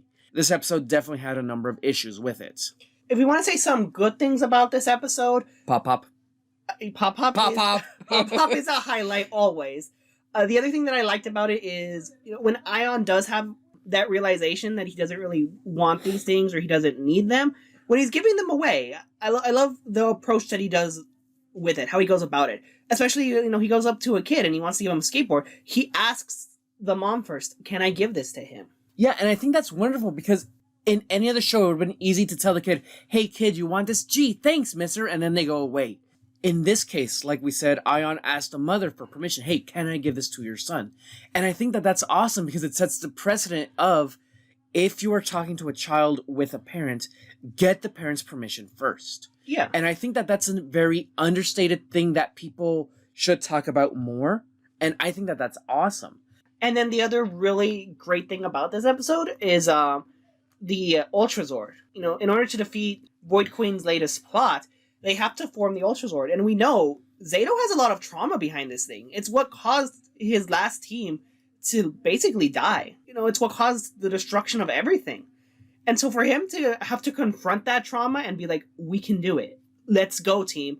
And the solution that they come up with, how they work together in order to get around the power limits that this thing has. It's really creative. I wish that it had been in a Zato focus episode, but we just had the hunt last episode, which was incredibly powerful for Zato, that I can excuse it. I think that the two episodes are connected loosely enough that I can excuse not being a Zato focus episode when he gets over his trauma and reforms the Ultrazord again. And then that leads us into the Copycat, the last episode. I'd say this is a solid episode to end things on. Part of me wishes that they had ended on the hunt, just because if they had ended the first batch of episodes on that high note, that would have been just beautiful. And interestingly enough, if this had aired on Nick, that's roughly where they would have stopped. Because they usually stop at 8 episodes. The hunt was episode 9. Maybe they would squeeze in an extra episode there just to end on that one, or even still coming back to premiere on that episode. Either way, would have worked perfectly using the Nick model. But with the Netflix model ending on this episode, while not the highest endpoint, it definitely is still a good one. Because we have the introduction of Void King, the challenges that he brings to the table, and really just leaving us on a bit of tension. What's going to come next? We have this character, Tarek, who was Void Knight, who had his arc, his development, and now he's been brainwashed and forced to fight against his will. And I'm really looking forward to what they're going to do with his character. Will he break free from the brainwashing? Will he sacrifice himself? There are so many possibilities there. That's theory crafting for later, but in terms of what this episode does, it does leave us on a satisfying conclusion until the next batch of episodes. I definitely think that this is probably one of the weaker A plots. We haven't really separated between A and B plots. We've been talking about kind of as a whole, but the A plot for this one is, hey, we have a music contest, and we have Javi joining in, and he's been practicing his song all over town. Oh no, the obnoxious musician is back. He copied it. Oh no, what's going to happen? And so I think that specifically is a little bit weaker, but as a whole, again, this episode really is solid. Again, because of the Void King and the Void Queen situation. Is he going to find some sort of redemption? Is he not? How much of Tarek is still in there or how much isn't? And while it may seem like a retread of Astronema or Tanaya 7, this still is, it's a classic trope of, hey, hero is brainwashed into becoming a villain, how much of their identity is still there, etc., etc. So I'm not going to harp on it for being thematically similar to those previous encounters, but I am going to say that it is very solid. I just kind of wish the A plot had been a little bit stronger. I like that it's Javi focused. I like that we get more interactions with him and his dad because of the music thing. But again, it's something that could have been saved for later. And I definitely agree. Had we ended on the hunt or begun with the hunt, this would have been a much more solid way to either end or begin the season. What I like about the A plot is that how it ties into the B plot, which is what all of these episodes do in some way, shape, or form. I love that Dino Fury, especially season 2, has a beautiful way of integrating its plots so that it's hard to separate them. Most episode discussions that we've had so far have been a general overview, not really A and B, because often A will lead into B, or they'll connect or intersect in some way, or whatever the moral of the day is will be important for the Rangers as much as it is for their civilian lives. Everything just works so great together, and I think in this one, it is a bit on the weaker side, but just the whole, you have this musician that stole my song compared to White Knight has all of our attacks, things like that. I really love how these ideas between A and B plot are kind of blended together, and it is a little harder to differentiate the two, because I think that makes the episode stronger as a whole, because again, that then gets rid of the idea of, is this filler, is this not, when you have, most of the episodes interacting with both plots. You have the Ranger plot and you have the villain plot, and they tend to mesh either through the Ranger's civilian or hero identities, and I think that that's awesome because it goes to show that you don't need to separate the two. You don't need to have, multiple plots going on that are separate from each other. You can have multiple plots that get resolved together, and I think that's fantastic writing because all throughout Power Rangers, we've typically had A or B plots. It's definitely just so nice how they put everything together. I also really love, this is specifically speaking, incorporation of Sentai footage. Typically, I don't really like to discuss how they incorporate Sentai footage because I feel that, in general, it's good. But in this one specifically, I love the creativity of it. Not to spoil Ryu Soldier, in case anyone ever feels like watching that, but the fight between Javi and Zato is incredibly different in the Sentai version. There's a reason why there's 2 reds there, and it works great. It works amazingly for the character arc of Ryu Sol Red. But the way they take that footage and they mold it here to, hey, the Dino Knight Morpher can work for any Ranger, and it will turn you into Dino Knight Red. I feel that's so creative and really nice. It works for the episode, it works for the story, and I'm hoping it opens the door to other Rangers using that. I hope that this wasn't just a one-off, we need to match the Sentai footage somewhere. I hope that leads to American exclusive footage of others using the Dino Knight Morpher. Sure, it'll turn them red, but hey, it's a way to give a character focus that maybe in the Sentai was a Ryu Sol Red episode. Except now here, it's a blue episode. But you have to use the red footage. Oh hey, the Morpher makes me red now. Yeah, I think that's really interesting because you could tell from the background in the footage that there is an intersplicing of American and Sentai footage there. To me, I would say that that's kind of a weak point of the episode is the fact that it's pretty jarring. You can tell when it's Sentai and when it's American footage. And to me, that was just a little distracting. I wouldn't necessarily say it ruins the episode, but I will say it kind of makes it a little bit weaker than you would hope. I do have to say, though, this episode had one of my favorite jokes in the season. It's when Javi's trying to come up with a new song because, oh no, obnoxious musician stole my song. And Solon in the background is like, you only fail when you stop trying. And Ollie says, wow, you're so wise. Where'd you learn that? And then Solon turns around and says, what? No, I was just reading a fortune cookie. You guys leave your trash everywhere. It's not that hard to pick it up. And I just had to pause it because I'm like, there's tension from the previous episode. There's tension from what's going on with Javi. And to have that wonderful joke break it up, it's perfect. It had me laughing for a good couple minutes. And oh my goodness, we've been needing a good laugh for a while. And I think that was the best joke in quite a while between a few episodes. And Yeah. so that to me definitely was one of the highlights of the episode is and the delivery is fantastic. It's just so deadpan. The other thing I love about this episode is I love the payoff for Javi having learned so many different musical instruments. It's always brought up, he tries out so many things, he doesn't stick with anything, but it shows, even if he didn't stick with them, he learned a lot, and he's able to incorporate them well into one song. It was a solid episode for Javi. Again, maybe a little bit weak to end this batch of episodes on, for who knows how many more months. I hate you, Netflix. Please give us weekly episodes if you're going to continue with Power Rangers. Thank you very much. Overall, I gotta say, my score for these 11 episodes is Dino Fury has 33 episodes and 0 misses. Again, if I had to summarize it, good, but could be better. I'm not saying that this was trash. I'm not saying it's bad. I'm not saying it's mid. I'm just saying what we got, it was really good. It was awesome. It wasn't fantastic. It could have been up there. I don't think any of these episodes are misses. I just don't think they're all bullseyes. So I think even the weaker episodes have a couple redeeming factors in them, a couple redeeming things, and typically that'll be the Void Knight villain situation. And I think that is the most engrossing part of this. I think it's the most entertaining part is seeing how the villains' plans are going to work, what's going to happen with Void Knight now that he's become the Void King, all these things. And I definitely think, even though my ranking is good but could be better, it is still fantastic. It's just not a 10 out of 10. I'd say it's along the lines of maybe an 8 out of 10 so far, which for me puts it in my top 3. Man, Void Knight honestly carries.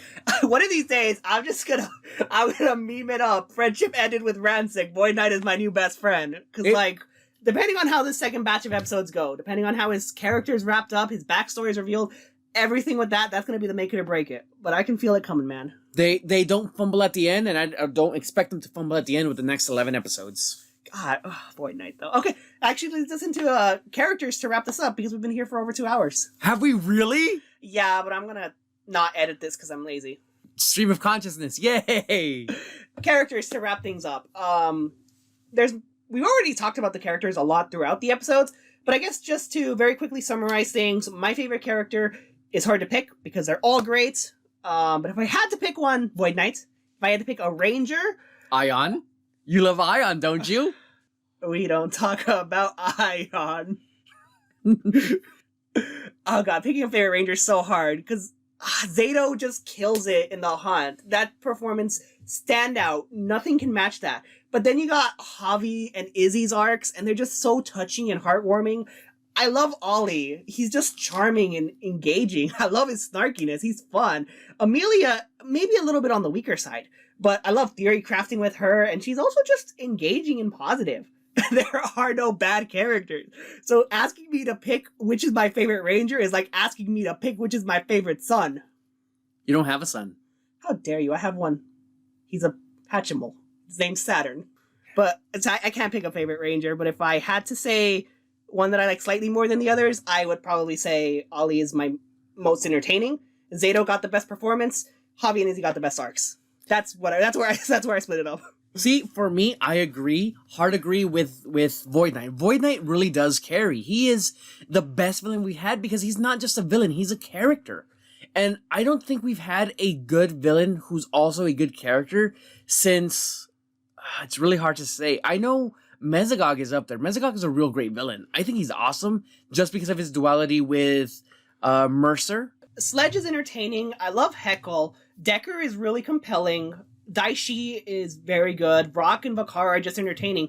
But while those are all good villains and stand out in their own way, there's nothing quite like Void Knight that just nails it on every level. Yeah, He's a jack of all trades. He's menacing. He's commanding. He has his humor to him. Like the way he just... like how he snaps at his minions and how he makes fun of them. It's funny. Which episode was it where the Ranger said something about like, oh, we wash you, or like we something about his smell, and then he just responds with, my personal hygiene is none of your concern. Yeah, like that was good. That was stand out. He has one-liners. he just has everything to him, and like again, he has his air of sympathy to him, his tragic backstory. The guy just wanted to be with his wife and he wanted to go home. He's like Hawkmoth, if Hawkmoth was in a good show. So I definitely agree. Void Knight, best villain. Void Knight is top tier. I really love that. I think that if I had to pick a best ranger for this batch of episodes specifically, I'd have to choose either Javi or Zato, because both of them had intense amount of development this season. I think that Izzy had development as a person, but not as a ranger, if that makes any sense. She had the thing with her mom, she had the thing with their relationship, all that sorts of things. And I think that that's awesome as a person, you know, on a personal scale. But if we're talking as a ranger, she doesn't really get personality or development, excuse me. She doesn't get development as a ranger. She doesn't get development to maybe be a better ranger or to be a better person. You know, she gets development to be understanding of her mom and realize my mom does love me. My mom does support me.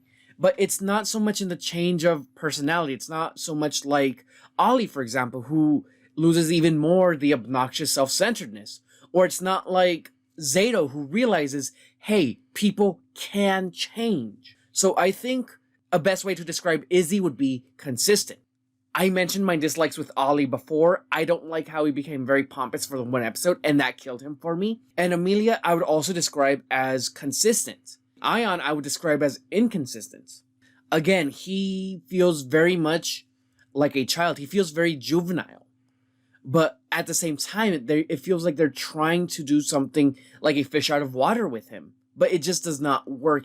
And I think because of what we said, because of Javi and Zato, because of their development, not just as people, but as rangers.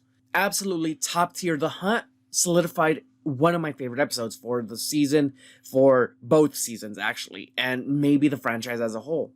And part of that is because of Zato. Zato is amazing. We've never seen him as angry or as emotional as in that episode. And I think that that's standout and that's amazing. Javi, again, with the thing with his dad, with the thing with his music, and all of that, I think really reminds me why they're my favorite. Because they're not just good rangers, they are good characters, they're good people.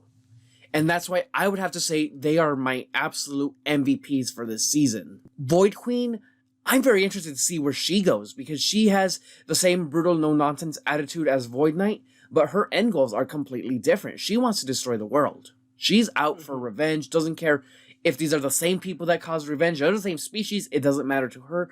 And I'm interested to see where that goes. I want to see if Void King can redeem himself. Can Tarek make the ultimate sacrifice and destroy his wife? Because I feel like that's going to be the end game there, is he's going to turn and have to confront her. So speaking of Void Queen, I've been meaning to ask you, did you notice anything off about her? Did you notice anything odd or off-putting? No, that's not what I was talking about. I'm just sorry. That design we have not seen in Power Rangers before, and it was really noticeable, let's say. Oh yeah, she's from Tokuger. Oh, you know that? Yeah, Reddit told me day one. Stay off of Reddit. I'm trying to surprise you. You surprised our viewers. Everyone who watches me knows about Sentai.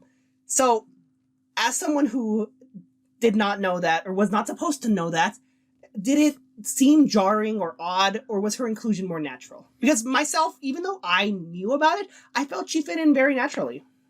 I mean, her design, I think, is more...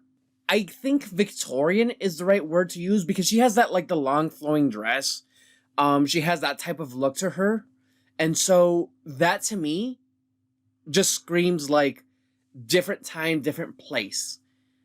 I don't think she blends in naturally with the other villains just because of the aesthetics of her outfit, as in, you know, the flowy Victorian era-ish dress. Mm-hmm. But I do think, you know, she does make sense as a villain.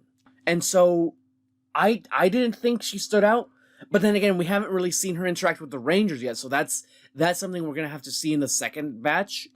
Void Queen is going to be stay at the base villain because of footage reasons, but it works for her. You know, she's not going to go out and fight. She's not like Void Knight who goes out and does things on his own. She's like, you guys take care of it. Yeah, and that makes sense to me. I'm definitely excited to see more of her. And again, like I said earlier, I want to see if Tarek is able to overcome his brainwashing and confront his wife and maybe do what should have been done long ago. Yeah. So, we completely ignored these characters for the entire of our episode breakthroughs, but Jade and Jayborg, what do you think about them? They're acceptable. They're fine. Nothing they do is offensive. Nothing they do is obnoxious or annoying. They're all right. I think we can move past the comedic duo. We don't need that anymore, and I think at this point it's only being there for tradition, because MMPR had it, and Samurai had it, and all the other seasons had it. And Megaforce did it. And then that moment, he realized Megaforce was the best season. Don't put words in my mouth. Do not put words in my mouth. No, I definitely get what you're saying. I like them. I've never been one to hate on comedic duos. Heck, I didn't even mind Victor and Monty. But I definitely get why people are tired of comedic duos as a trope. And honestly, they're really background. What I love about them is that they don't overstay their welcome. They're not like, to go back to them, Victor and Monty, who are in every episode and who are in every scene and have their own subplot every episode and are constantly in your face. Like, even if Victor and Monty were written better, I think people would still dislike them because they're taking away so much screen time that could be on other things. Jade and Jayborg don't do that. There are a couple of jokes here and there scattered throughout episodes, and even then, they're fun and compelling characters. They're engaging, they're entertaining. I love, in Serious Business, I love how, at first, she's embarrassed, she fell, she hurt herself, but at the end of the episode, hey, this is my company, I'm gonna bring us to the top. And she puts on that performance, and it's great. They don't upset me. When they're there, I can honestly say they're fun. They are fun. I don't think that they're top tier comedic duo. I don't think that they're the best of the best we've ever had for comedic duos. That honor is reserved for Bulk and Skull circa In Space, and for Devin and Cassidy for Dino Thunder. What about Mara and Capri, man? Who? I think that you need to remember Dino Thunder best season. Dino Thunder best season. Oh no, he's tired. We've been talking too long. He's mispronouncing Fury. Dino Thunder best season. Okay. I will be the first to admit, if Dino Fury is better than Dino Thunder, I will come on air with Ballin. I'll say Dino Fury fire. Let's go. I'm clipping that. Okay. I'm clipping that and I'm sending it to Ballin to OC myself. No, but it, with all the seriousness that this deserves, I do think that Dino Fury is it is very consistent. It's a very good season. When it is good, it is really good. When it is bad, it's mid. It's average. Again, there's some saving graces, and I do want to acknowledge some episodes are weaker than others, but I don't really think there's a bad episode. There's a bad Dino Fury episode, but even I think the worst Dino Fury is still an average episode for most of the franchise. I do just kind of wish the show would grow up a little more and not be afraid to go towards those darker, more serious moments. Part of the reason I love The Hunt is because we haven't had an episode like that in a long time in Power Rangers. Something where it's just very serious, very understandably serious, and not just serious for seriousness' sake. I am not one for grit. I am not one for dark, gritty depression. I am tired of those. But that's not to say that I want my shows to be squeaky clean and so sweet it'll give you diabetes. And I feel that The Hunt is the perfect mix of the two. It has just enough levity in it to keep it from being depressing. And it has just enough serious in it to keep it grounded and make it feel real. And I just wish we got a couple more episodes like that throughout the season, throughout, the next batch of episodes that we're going to get, just because of how outstanding it was, how different it was from even Beast Morphers or even any of the Neo Saban seasons. And I think that's really what the franchise as a whole needs, is something to keep it grounded in that way. We can have our silly fun moments, so long as we don't forget that when it's time to be serious, we need to be serious. That definitely, it tracks with the season that we've gotten and how things have been going. I want to wait until the entire season is over to rank it and judge it because I don't want my ranking to be clouded by my current emotions. I'm on a high right now. I love these episodes. I've seen them twice now. And they've only been out for a few days. So to watch 11 episodes back to back in the span of a few days twice, I really did love them to be able to commit to that. But I don't want this feeling that I'm having right now to overshadow the entire quality. And I definitely need to see the whole picture in order to be able to judge it. As things are going now, though, I love this show. I love everything about it. I love these characters. I love this plot. I love these villains. It's fantastic. It's stand out. It's emotional. It's touching.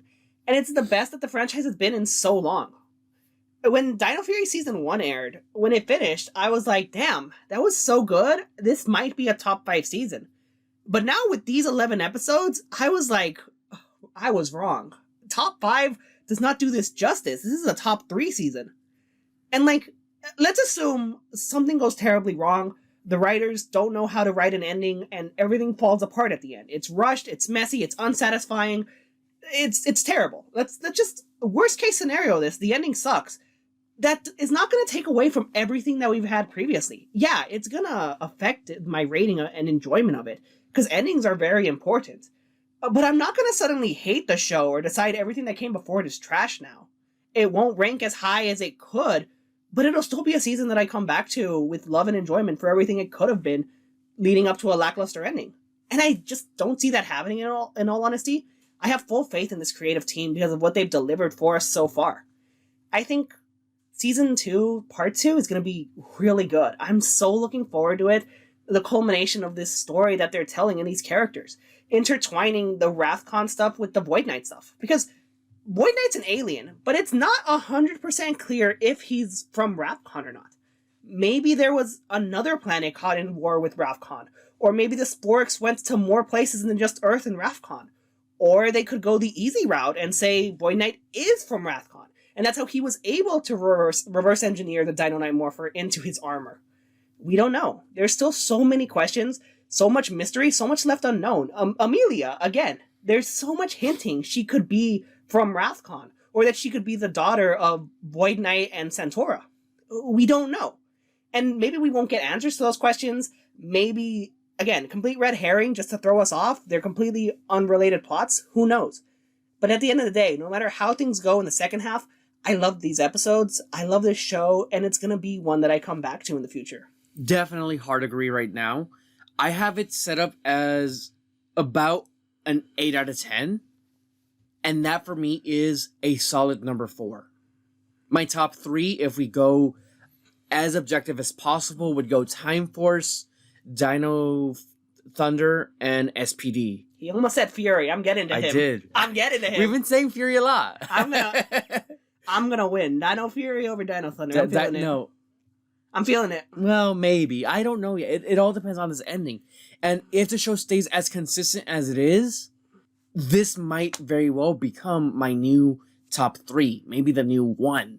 Oh, God. That's a stretch. If this nails the ending, like if they hit Void Knight's character arc, Void Knight and Zato, those are the two that needs to knock it out of the park for this to be my new number 1. If they hit just one of those two, then it's going to be top 3. But if they hit both of them, and if they do it tremendously well, then damn, that's number 1 right there. The only point of contention I have that I'm worried about is Zed. Zed is a lingering plot thread that doesn't fit into the equation. I'm so worried they're just going to cram him into the last episode for no reason, or he's going to take over the focus from Void Knight and Void Queen, or so many things that could go wrong there. I love Zed. I love him as a character. I'm glad they brought him back. But just the way that the structure of the story has been set up from these episodes, he could just throw everything off so much. Oh no, hard agree. And part of me is glad that he didn't show up in this first batch, but part of me is also worried because he didn't show up in this first batch. Because they easily could have had him show up near the end of this and had him maybe interact with Void King and Queen and then set him up to be like a new co-leader with them so that the second half would kind of get rid of him as fast as possible, etc., etc. But I am worried he might be a bit of a show stealer just because it's Zed. And the problem is the show has set up for Zed to be of importance. The only reason Ion was awoken by the Morphing Masters was because of Zed. The only reason the Rangers got their powers back at the end of season 1 was because of Zed. The Morphing Master explicitly said, Lord Zed is a threat. We need you to fight him. The Morphing Masters don't care about Void Knight. They're like, haha, funny man in purple armor. No, exactly. And that's... Zed, I think, will be the make or break it for this season. Because if we ignore Zed, everything else about the show is very good, very consistent, very solid. But once you add Zed into the equation, he's a wild card.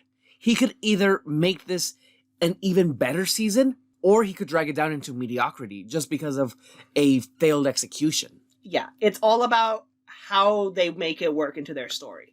Can they bring Zed back into the story without taking away from the story of Void Knight and Void Queen? Because Tarek's story deserves to be told. He's such a great character that I would hate for his story to be cut short because, hey, 30th anniversary, MMPR, we gotta get the 30-year-olds to buy our toys. I already bought your toy. I bought your Dino Fury Morpher. I'm not buying a Zed. I'm buying a Zed.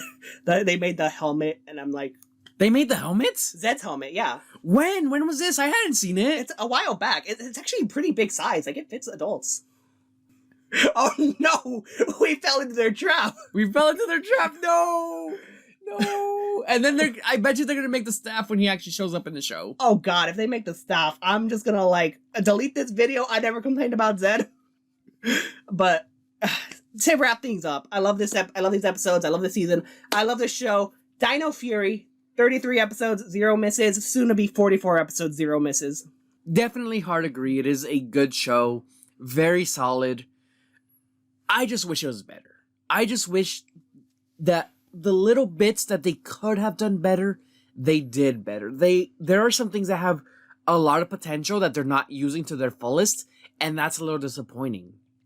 There are times when they can capitalize on these interactions that they've already had, on these relationships that have previously been discussed and existed, but they don't do so for X, Y, or Z reason. And that to me is kind of disappointing.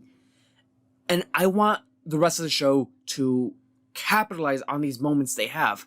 Capitalize on Izzy and Javi being siblings. Add more to that dynamic. Capitalize more on the relationship between Ollie and Amelia. Capitalize a lot more with Ion and Zato.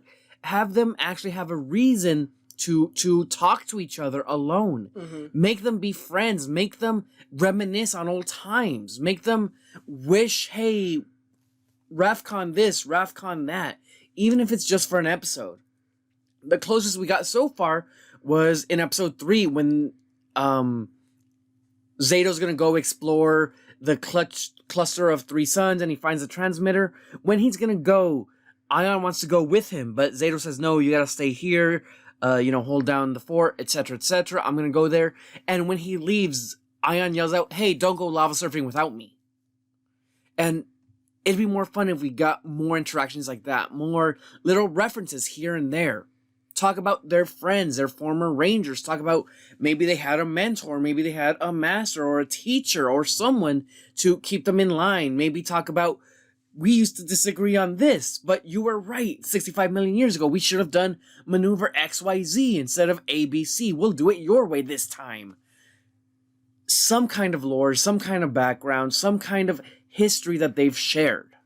I want that. I need that. And I think that's one of the biggest things holding it back. And I'm really worried we won't get that just because of the demographic this is. I'm not saying kids can't handle it. I'm just saying that sometimes when you write for kids, you forget what kids are capable of. For myself, all I really need them to do is just improve on Ion. He's the point of contention. A few weak episodes here and there. This batch, there were only 2 episodes that I felt were weak, which were the Solon episode and the Ion shopping episode. But even then, despite being weaker, they were enjoyable. They had their touching moments. They moved the plot forward. So I really can't complain too much. I can say I wish things were better, but what we got is really good. It's above average for the franchise as a whole, and especially in recent years, how things have been. It's just consistently moving forward, consistently raising the bar, and I'm very excited for how things will go if this is the standard we're going to be at now. there are very few of the Saban mandates left. A few of them are still lingering behind just because of how contracts work. But every year, this team gets more and more creative freedom. Now that they're on Netflix, who knows what possibilities that could lead to. I personally don't feel Netflix is too important. They're more of just distribution than they are actually production. But even then, who knows what secret rules Nick had that might not be public or things of that matter. Either way, it's an experiment. It's something I'm incredibly looking forward to. I cannot wait for the second batch of episodes. Hopefully it doesn't take us 3 hours to discuss those episodes, but it'll take us 5 because we're going to be talking about the whole season. It's going to take us longer and we're going to have way more fun. And maybe next time we'll cut down Dino Fury Season 2, Part 2, Discussion 2 into 2 parts. Thank you guys for watching. Let us know what you thought of Dino Fury, the episodes, and the characters in the description below. Description? Yeah, I'm going to edit this video public. Everyone can add whatever they want to the description. You've never done that before? Not particularly, but okay. You should. It's a new trend. All the cool YouTubers are doing it. You can also join my community Discord server. We got a Power Rangers section where it's just me every day typing Dino Fury fire emoji at 12 o'clock, precisely. As someone who is not part of that Discord, yeah, that sounds about right. You should join it. Why haven't you? Everyone shame him into joining. How do? All right. Catch you guys next time. Sorry I made you sit here for 3 hours.